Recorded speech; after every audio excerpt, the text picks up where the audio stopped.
আমার ভাইয়া চিকিৎসার জন্য ব্যাংকক গেলেন। ভাইয়া ব্যাংকক যাওয়ার পর ভাবি অফিসের নাম করে রোজ রাতে কোথায় জানি যাইতো। আমি মনে মনে ভাবলাম, ভাবি এত রাতে কোথায় যায় এটা আমার জানতে হবে। আর জানতে গিয়ে যা দেখলাম তা দেখে আমার হুঁশ হারিয়ে ফেললাম। তাহলে বিস্তারিত বলি। সুখের সংসার ছিল কবিরের।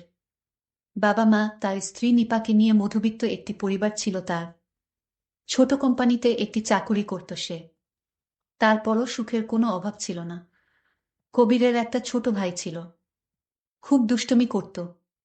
কবিরের ছোট ভাই এইবার মাত্র 9-এ পড়ে। 9-এ পড়লে কি হবে, মুখে বড় বড় কথা বলে ফেলে। মুখে কিছু আটকায় না। কবিরের ছোট ভাইয়ের নাম ছিল মিন্টু বলে সবাই ডাকত। একদিন মিন্টু আমায় বলল, ভাবি আপনার কি লাগবে, আমি বাজার থেকে সব নিয়ে আসব। তুমি মাত্র 9-এ পড়ো, তোমার 1 টাকাও ইনকাম নেই, তাহলে তুমি আমার জন্য বাজার থেকে কি আনবে? আমি যা বলি তুমি তা এনে দিতে পারবে? তোমার কাছে কি টাকা আছে? ভাবি আছে।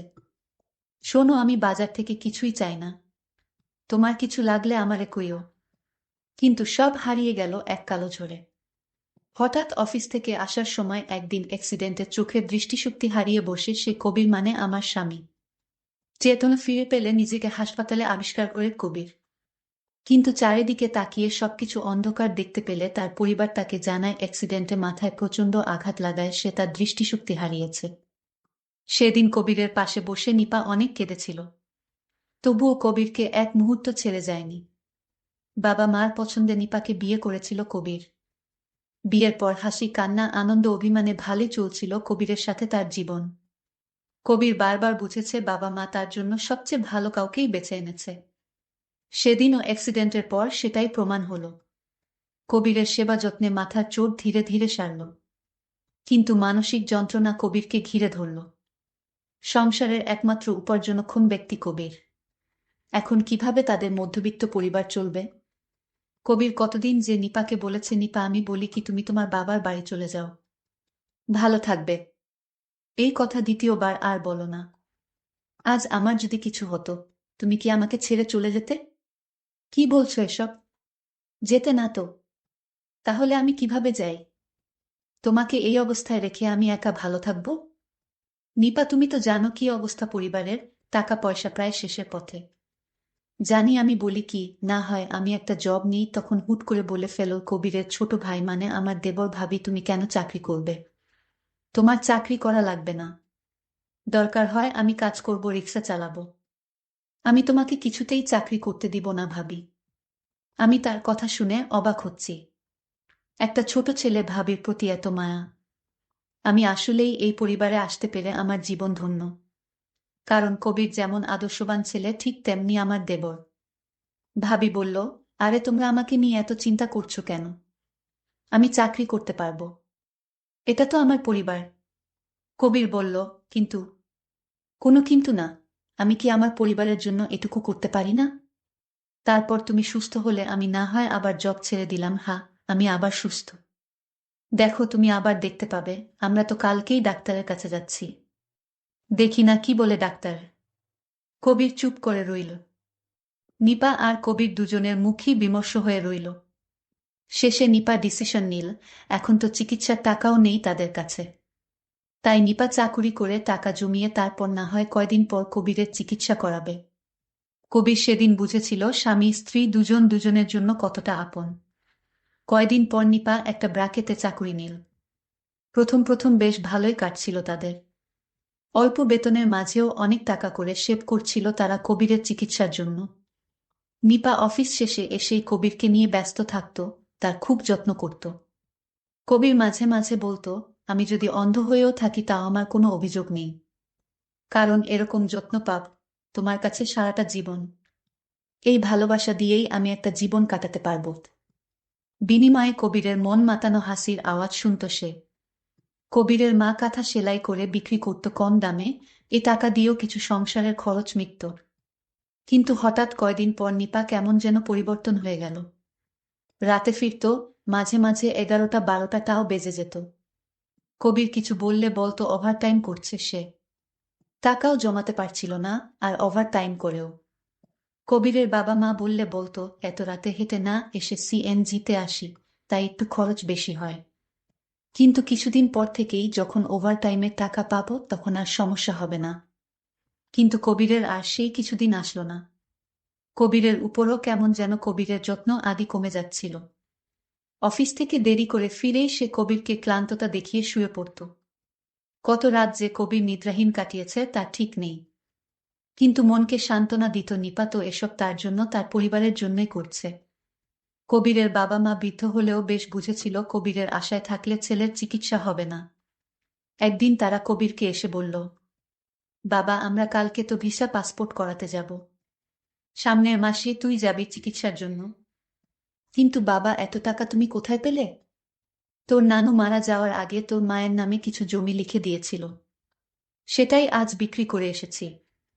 কিন্তু মায়ের সম্পদ এভাবে বলার আগেই পাশ থেকে কবিরের মা বলল, আমার সম্পদ তো তুই, তোকে ছাড়া কিভাবে চলব আমরা? নিপা বাসায় এলে তাকে জানালেও সে কিছু বলল না তেমন। শুধু বলল, বেশ ভালোই, তুমি জলদি যাও, তোমাকে ছাড়া কিভাবে যাব আমি? আরে হো, আমি গেলে কেমন হবে? তাহলে চাকুরি করব কিভাবে আর পরিবারের খরচ মিটাব কিভাবে?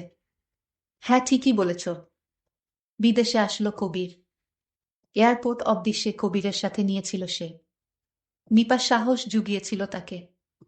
বাবা মা সবার থেকে বিদায় নিয়ে সে বিদেশে এসেছিল চিকিৎসা করাতে। আজ 5 মাস পর সে সুস্থ হয়ে দেশে ফিরছে। ভিতরে কথা হয়েছে কবিরের সাথে বাবা মার সাথে ফোনে, কিন্তু কবির বলেনি সে সুস্থ হয়ে গেছে। ভেবেছে সামনাসামনি সারপ্রাইজ দেবে, কিন্তু কে জানতো আজ নিজেই এত বড় কিছুর সম্মুখীন হবে। কবির বিদেশ চলে গেল চিকিৎসা করতে। এইদিকে নিপার শ্বশুর শাশুড়ির সাথে আচরণ খারাপ করতে লাগলো। আগের মতো শ্বশুর শাশুড়ির কথা শোনে না, আগের মতো টাকা পয়সা দেয় না। কেমন জানি হয়ে গেছে নিপা। তার দেবর একদিন তার ভাবিকে জিজ্ঞাসা করেছিল, ভাবি, তুমি এখন দেরি করে অফিস থেকে আসো কেন? আগে তো খুব তাড়াতাড়ি আসতে, আমার সাথে গল্প করতে, আমায় লেখাপড়া করার জন্য উপদেশ দিতে। এখন তুমি আমায় আগের মতো আমার সাথে গল্প করো না, লেখাপড়ার কথাও বলো না, ভাইয়ার খুঁজও তেমন রাখো না। কি হয়েছে ভাবি তোমার? আমি যখন ভাবিকে এই প্রশ্ন করলাম, ভাবি তখন রাখে আমাকে তাপ্পড় মারল। আমি সঙ্গে সঙ্গে কেঁদে দিলাম, আমার চোখ দিয়ে পানি পড়ছে। আমার কান্নাটা কিছুতেই থামাতে পারছিলাম না। হঠাৎ আমার কান্নার আওয়াজ শুনে মা দৌড়ে আসলেন। কি হয়েছে বাবা তোর, তুই কাঁদছিস কেন? মা, ভাইয়ার কথা মনে পড়ছে তাই কান্না করছি। মা বলল, তোর ভাইয়া ভালো হয়ে যাবে, চিন্তা করিস না, আর কান্না করিস না। আমি আমার মাকে মিথ্যা বলেছি। আমি যদি বলতাম যে ভাবি আমাকে মারছে, তাহলে হয়তো মা এবং ভাবি দুইজনও কষ্ট পেত, তার চেয়ে বরং আমি একাই কষ্টটা পাই। তারপর আমি সিদ্ধান্ত নিলাম, ভাবি আগে এরকম ছিল না, এখন কেন এরকম করছে এটা আমাকে খুঁজে বের করতে হবে। ভাবি সকালে নাস্তা না খেয়ে অফিসে চলে গেলেন। আমি ভাবিকে কিছু বলিনি, কিন্তু আমি ভাবির পরে আমিও গেলাম। দেখি ভাবি কোথায় যায়। আমি অনেক দূর থেকে দাঁড়িয়ে দেখলাম একটা রাইস হোটেল ঢুকলো, আর এখানে ভাবি 2 প্লেট রুটির অর্ডার দিল। সাথে আরেকজন ছিল, সেটাকে আমি চিনতে পারিনি। শুধু দেখলাম ভাবি তাকে নিয়ে একসাথে রুটি খাচ্ছে আর গল্প করছে। আমি দেখে বাসায় ফিরলাম। আমার মনটা খুব খারাপ হয়ে গেল। আমার মা জিজ্ঞেস করলো, বাবা তোকে এরকম মনমরা দেখাচ্ছে কেন? মা, কিছুই হয়নি, মাথাটা ব্যথা করছে তাই শুয়ে রইলাম। আমার মা আমাকে বলল, বাবা তোর ভাইয়াকে বাঁচাতে আরো 2 লাখ টাকা লাগবে। কেন মা, আরো টাকা লাগবে? এত টাকা এখন কোথায় পাবো?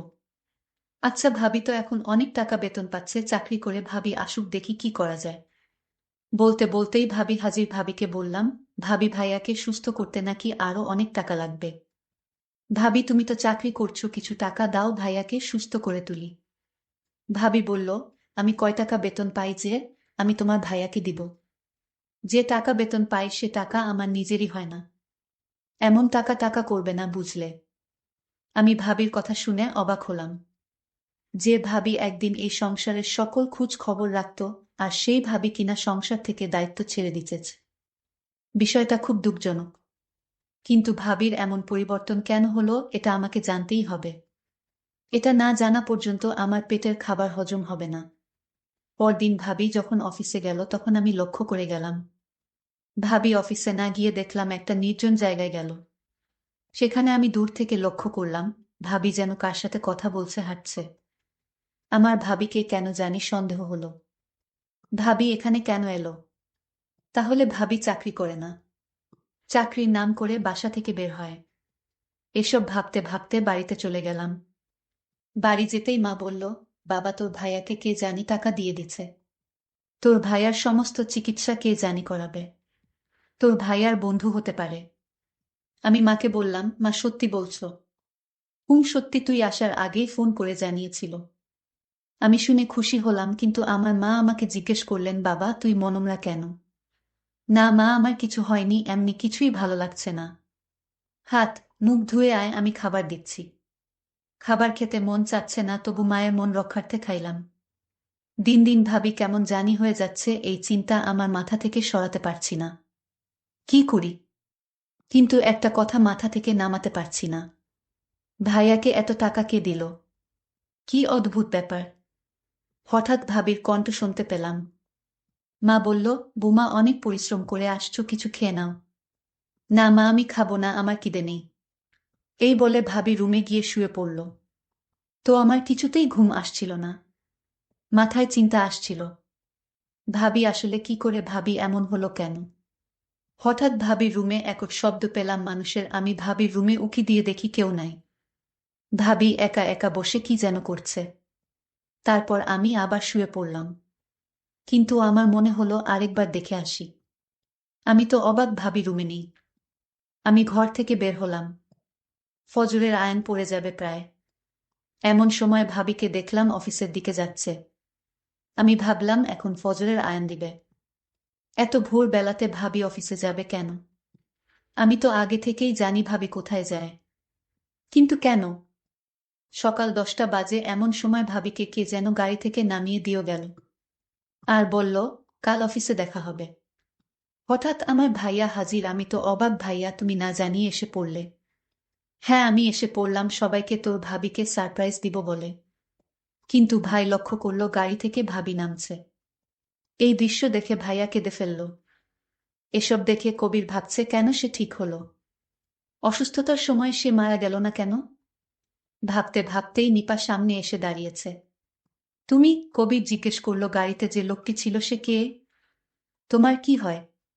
নিপা বলল, শোনো, তুমি যাকে গাড়িতে দেখলে সে হলো আমাদের অফিসের হেড।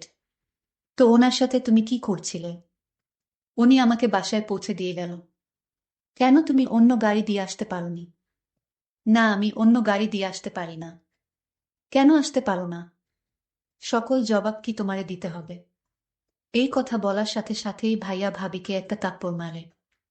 ভাবি তখন কেঁদে কেঁদে বলল, বাহ, এখন সুস্থ হয়ে শক্তি বেড়ে গেছে। ভাবি তখন বলতে লাগলো, জানো, আমি অফিসে কোনো চাকরি করিনি। আমি যখন অফিসে চাকরি নিতে গেলাম, তখন অফিসের হেড স্যার আমায় বলল, তোমার চাকরি করতে হবে না। তোমার স্বামীকে বাঁচাতে যত টাকা লাগে আমি দিব। কিন্তু তুমি আমার সাথে একটা মিথ্যা প্রেমের অভিনয় বা নাটক করতে হবে। জাস্ট মিথ্যা অভিনয়, আর এই অভিনয় তোমার সাথে আমি করতে চাই। তুমি যদি আমার সাথে মিথ্যা নাটক করো, তাহলে আমি তোমার স্বামীর সকল খরচ আমি দিব। আমি হেড স্যারকে জিজ্ঞেস করেছিলাম, স্যার, আমি আপনার সাথে অভিনয় বা নাটক করলে আপনার লাভ কি? স্যার তখন বলল, আমি এই নাটক বা অভিনয়টা আমি আমার প্রেমিকাকে দেখাবো। তার জবাবে আমি জিজ্ঞেস করলাম, দেখালে কি হবে? সে হয়তো আমার কাছে ফিরে আসতে পারে। আমি জানতে চাই সে আমাকে সত্যি ভালোবাসে কিনা। যদি আমার সাথে তোমারে দেখে, তাহলে আমার প্রেমিকা যদি আমাকে সত্যি ভালোবাসে এবং বিয়ে করতে চায়, তাহলে সে আমার কাছে আসবে। কারণ কোনো নারী চায় না তার স্বামী অন্য কারো হয়ে যাক। আমি বলেছিলাম, স্যার আমি পারবো না, আমাকে চাকরি দিয়ে দেন। স্যার বলেছিল, চাকরি করে যে টাকা পাবে সে টাকা দিয়ে তোমার স্বামীকে সুস্থ করে তুলতে পারবে না। আর তাই আমি নাটক করতে রাজি হয়েছিলাম। এটা কি আমার অপরাধ? শুধু তোমাকে সুস্থ করে তোলার জন্য আমি নাটক বলো আর অভিনয় বলো আমি করেছিলাম। ভাবির কথা শুনে আমি হাও মাও করে কেঁদে ফেলি। ভাবি তুমি সত্যিই মহান। আমি তোমাকে ভুল বুঝেছিলাম। আর ভাইয়া ভাবিকে বলল, নিপা তুমি আমাকে ক্ষমা করে দাও। আমি বুঝতে পারিনি। নিপা বলল, স্বামীর পায়ের নিচে স্ত্রীর বেহেশত। আমার ভুল হলে আপনি ক্ষমা কইরেন। প্রিয় বন্ধুরা, প্রতিটি ঘরে এরকম আদর্শবান স্ত্রী থাকলে আমাদের সমাজটা অনেক সুন্দর হয়ে যেত। আজকের গল্পটি কেমন লাগলো তা অবশ্যই কমেন্ট করে জানাবেন। ধন্যবাদ সবাইকে।